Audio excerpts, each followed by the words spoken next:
បាទសូមគោរពជម្រាបសួរដល់ពុកម៉ែបងប្អូនទាំងអស់គ្នានៅក្នុងបណ្ដាញសង្គមបាទថ្ងៃនេះមានចការកស៊ូមួយកន្លែងទៀតហើយនៅខាងខេត្តត្បូងឃ្មុំបាទគឺដីធំណាស់10ហាត់ជាងបងប្អូនបាទនៅខាងខេត្តត្បូងឃ្មុំហ្នឹងហើយមួយហាត់គេលក់តែ10000ស្ដើងទេបងប្អូនមួយហាត់10000ជាងហើយលេខទូរស័ព្ទខ្ញុំដាក់ក្នុងបងប្អូនបាទដីកស៊ូបាទមើលតាមរូបភាពហ្នឹងទៅឃើញបងប្អូនមានខ្ទមចការ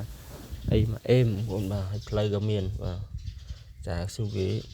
តាមបាន7ឆ្នាំហើយបាទជាបាទអូនមហាត់ធូរថ្លៃទេបងប្អូនបាទ10000ស្ដើង13000 14000អីទេបាទមហាត់ដីស៊ូនៅខាងខេត្តបងមុំយើងហ្នឹងបាទមានខ្ទមមានផ្លូវមកអេមបាទប្រភេទដីក្រហមហើយបងប្អូនឃើញហើយផ្លេចតាក់តងហើយមានតែប៉ុណ្្នឹងទេអរគុណអស់គ្នាបាយបាយ